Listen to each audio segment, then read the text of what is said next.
साक्षात् तस्मै श्री गुरुवे नमः। सद्गुरु श्री साईनाथ देवता को नमः। आज हमारा प्राणायाम का 5वां भाग है, 5वां वीक है।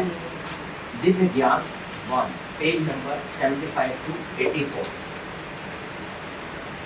आइए बाबा के चरणों में समर्पण करते हुए श्री साईं ज्ञानेश्वरी का हम पारायण शुरू करते हैं।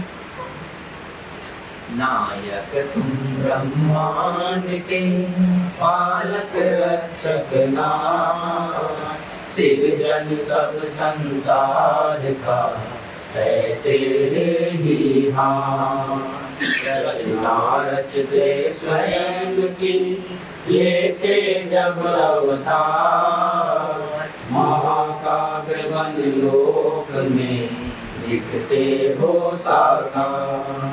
ग्रंथ फलक पर दिखता कल्पतरु सारू, श्री साई ज्ञानेश्वरी तेरा दिव्य स्वरूप। महाकाव्य में गूंजती साई तेरी तान, अर्पित भक्ति भाव से तेरी कीर्ति महान। अर्पित भक्ति भाव से तेरी कीर्ति महान। सद्गुरु श्री साईनाथ महाराज की जय। आइए सब मिलकर पहले ईश्वरना करते हैं। किसी भी ग्रंथ का शुभ कार्य करने से पहले, कोई भी शुभ कार्य करने से पहले हमें ईश्वरना करनी होती है, गणेश वंदना करनी होती है। गणनायक गणराज तुम कहते तुम्हें गणेश, प्रथम वंदना आप को कृपा करो असीम। लिखते हैं जब ग्रंथ को करके तुमको याद, मंगल सरिता का विधि करती कल कलना।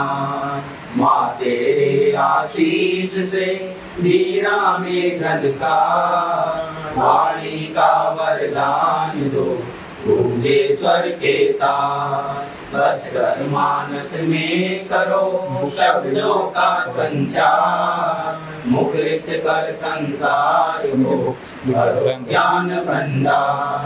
भरती में भारती मंगल भाव अपार, करती कविता आरती बहती सरिता धार। सद्गुरु ब्रह्मा होते हैं सद्गुरु विष्णु महेश, सद्गुरु साई नाथ हैं पार ब्रह्म परमेश। साई सिरजनहार है साई पालनहार, सबका मालिक है वही वंदन बारंबार।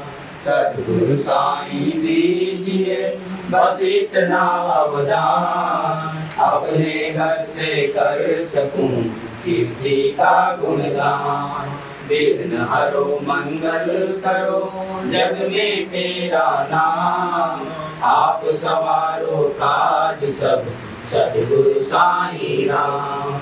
आप सवारो काज सब सद्गुरु साई राम। सद्गुरु श्री साईनाथ महाराज की जय।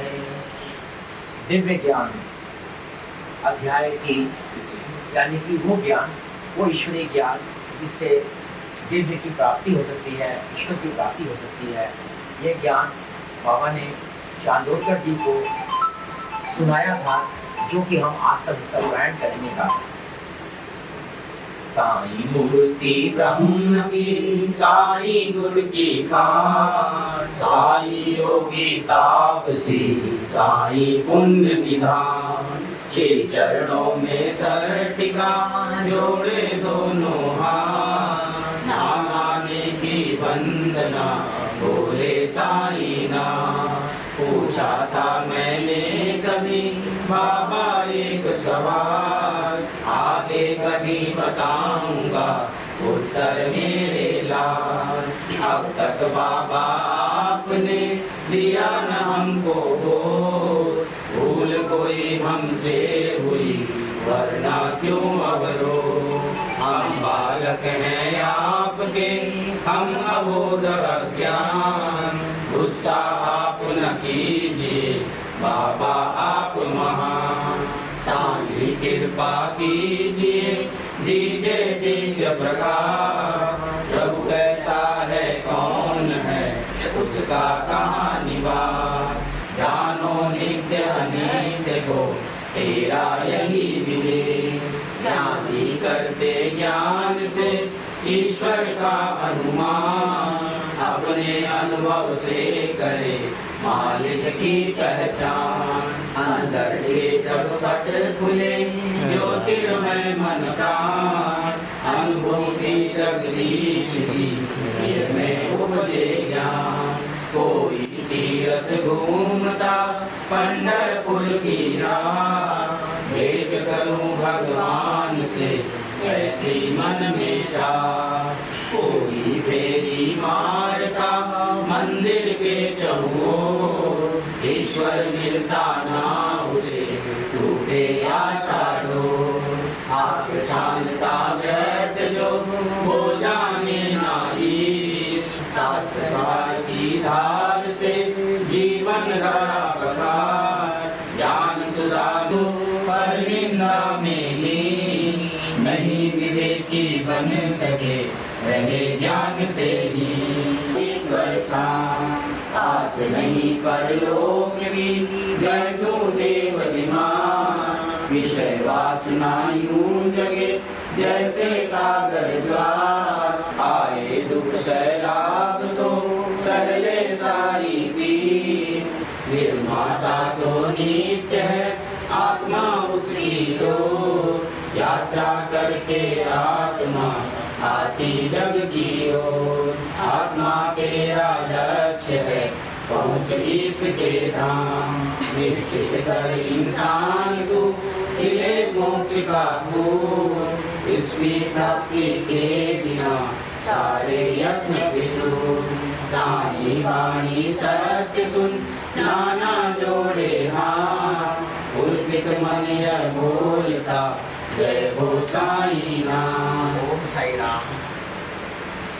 ये कहाँ रहता है, इसको कैसे जाना जा सकता है, ये है भी कि नहीं है। हम लोग ऐसे भ्रमित हो रहे हैं कि ईश्वर है, ईश्वर है। ये कैसा लगता है देखिए, इसको कैसे ढूंढा जा सकता है। तो बाबा इनको बताते हैं कि ईश्वर को ढूंढना आसान काम नहीं है। बड़े बड़े वेद, बड़े बड़े ऋषि मुनि तपस्या करते हैं कितने सालों की, तभी वो ईश्वर को नहीं जान पाते। ईश्वर को जानने के लिए बाबा कहते हैं कि ब्रह्म ज्ञान की प्राप्ति करनी जरूरी होती है। यानी कि एक तरह का ज्ञान होता है ब्रह्म ज्ञान, यानी कि दिव्य ज्ञान, यानी कि ईश्वर के बारे में ज्ञान। इसके लिए 4 साधन करने पड़ते हैं। तो वो 4 साधन हैं जो बाबा ने बताए हैं। पहले तो विवेक। विवेक क्या होता है? इंटेलिजेंस, सोचने समझ, संसार सत्य है कि झूठ है, इसको समझने की पावर। क्या ईश्वर सत्य है, शाश्वत है, कि ईश्वर झूठा है? सूरज उगता है, सूरज पहले भी था, सूरज आज भी है, सूरज आगे भी रहेगा, वो सत्य है। हम सत्य नहीं है क्योंकि हम पहले नहीं थे, हम अभी हुए, हम आगे भी नहीं रहेंगे। तो हमारा शरीर इसका मतलब सत्य नहीं है। यानी कि मेरा रिश्ते को, इस संसार में जो रिश्ते नाते मान बैठते हैं हम लोग, इससे डिटैच हैं, जिससे हम इस माया से बने रिश्तों को, चीज़ों को वैराग्य प्राप्त कर सकते हैं कि नहीं। अगर वो शक्ति है, हम इस संसार में दोबारा से नहीं आएंगे। नहीं तो अटैचमेंट के खातिर हम बार बार इस संसार में आएंगे तो बंधे रहेंगे। तीसरा, शम दम आदि 8 प्रकार के गुण, यानी कि हमारे पास में मोक्ष प्राप्ति का साधन होता है, जिसे मोक्ष तत्व बोलते हैं, यानी कि मुक्ति के सोपान पे चढ़ना। यानी कि हमारे में ईश्वर को प्राप्त करने के लिए हमारे पास में इच्छा भी है कि नहीं है। यानी कि संसार छोड़ने की इच्छा भी है कि नहीं है। हम संसार को छोड़ने की इच्छा ही नहीं रखते वैसे कभी, हम हमेशा संसार से बंधे रहना ही चाहते हैं। संसार को छोड़ने का मतलब है इसकी माया को, इसकी सब चीज़ों को छोड़ना, जिसे ब्रह्म ज्ञान बोलते हैं, जिससे हम ईश्वर की प्राप्ति कर सकते हैं। ठीक है ना, ये बाबा ने समझाया।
महाकाय वैश्रवणाय महाकाय नमः। ॐ स्वस्ति शान्ति